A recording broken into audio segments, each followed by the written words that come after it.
আসসালামু আলাইকুম শিক্ষার্থীরা, আশা করি তোমরা খুবই ভালো আছো। আজকে আমি তোমাদের এসএসসি গণিতের অষ্টম অধ্যায় যে বৃত্ত তার 23 নম্বর উপপাদ্যটি আলোচনা করব। এই উপপাদ্যটি আলোচনা করার পূর্বে আমি তোমাদেরকে দুইটি জিনিস শেখাইতে চাই, সেটা হচ্ছে কেন্দ্রস্থ কোণ বৃত্তস্থ কোণের দ্বিগুণ।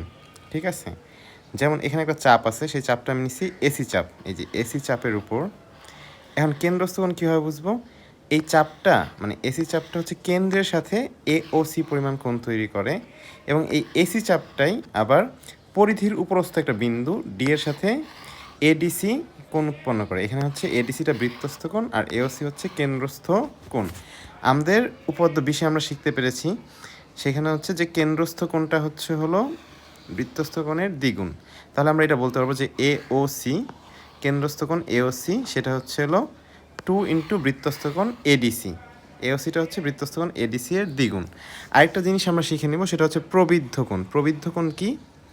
180 ডিগ্রির থেকে বড় কোণকে বলা হয় প্রবৃদ্ধ কোণ। এখানে এওসি এই কোণটির পরিমাপ হচ্ছে 180 ডিগ্রির থেকে বেশি, সেজন্য এটাকে বলা হয় প্রবৃদ্ধ কোণ।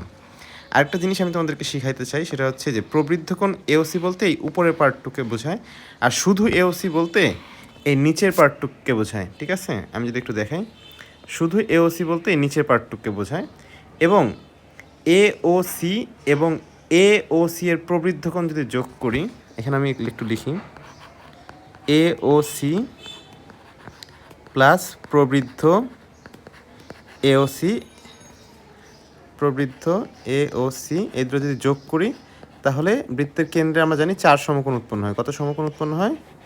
4 সমকোণ। এই জিনিসটা আমরা একটু জানবো। এবার আমরা পরে চলে যাচ্ছি প্রমাণে। আমাদের উপপাদ্যটা কী ছিল? আমাদের উপপাদ্যটা ছিল উপপাদ্যটা ছিল বৃত্তে অন্তর্লিখিত চতুর্ভুজের যে কোনো দুইটি বিপরীত কোণের সমষ্টি 2 সমকোণ। ঠিক আছে, এখানে এটা হচ্ছে ও কেন্দ্র বিশিষ্ট একটা বৃত্ত, এবং ও কেন্দ্র বিশিষ্ট বৃত্তে এখানে হচ্ছে এ বি সি ডি, এটা হচ্ছে একটা অন্তর্লিখিত চতুর্ভুজ, এবং এদের বিপরীত কোণটা কি? এ বি সি, আর একটা হচ্ছে এডিসি। আমাদের প্রমাণ করতে হবে যে কি এবিসি আর এডিসির সমষ্টি 2 সমকোণ, এবং বাকি দুইটা বিপরীত কোণ, একটা হচ্ছে বিএডি আর একটা হচ্ছে বিসিডি, সেটার সমষ্টি হচ্ছে 2 সমকোণ। এখন আমাদের এইখানে যে কোনো একটা জ্যামিতি পাওয়ার ক্ষেত্রে আমি বলছি ধাপগুলো আমরা একটু মুখস্থ রাখবো।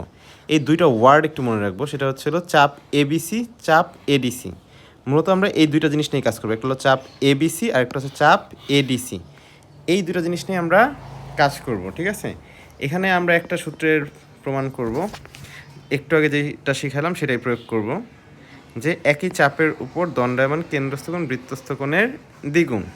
এখন আমরা বলছি এখানে আমরা কোন চাপ নিয়ে কাজ করব? চাপ এবিসি এবং চাপ এডিসি। তাহলে এখন আমরা কি বলতে পারি? যে এবিসি চাপের উপর, এখানে আমি লিখেছি যে এবিসি চাপের উপর দণ্ডায়মান, আমরা কেন্দ্রস্থ কোণ কি বৃত্তস্থ কোণ কি আমি সেটা লিখব। ঠিক আছে, এখন এবিসি চাপের উপর কেন্দ্রস্থ কোণটা হলো এ ও সি, আর বৃত্তস্থ কোণটা হলো এ ডিসি। ঠিক আছে, সেরকমভাবে অন্য যে চাপটা আছে সেটা হচ্ছে এডিসি চাপ। এই যে এডিসি চাপ, এডিসি চাপের উপর কেন্দ্রস্থ কোণটা হচ্ছে প্রবৃদ্ধ এওসি, এবং এডিসি চাপের উপর বৃত্তস্থ কোণ তার বিপরীত দিকে আছে, সেটা হচ্ছে এ বি সি, সেটা আমরা লিখব। তাহলে কেন্দ্রস্থ কোণ হলো প্রবৃদ্ধ এ ও সি, আর বৃত্তস্থ কোণটা হচ্ছে এ বি সি। এখন প্রথমটাকে আমরা 1 নং সমীকরণ দিতে পারি, এবং দ্বিতীয়টাকে আমরা 2 নং সমীকরণ দেই।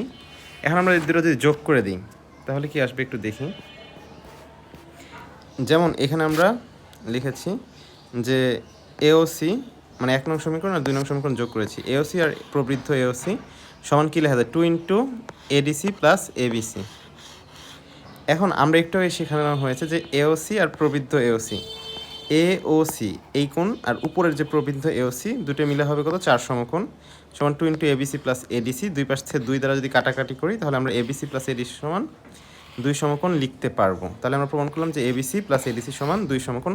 অনুরূপভাবে বাকি দুটাও দেখা যাবে, যে বিএডি প্লাস বিসিডি সমান 2 সমকোণ।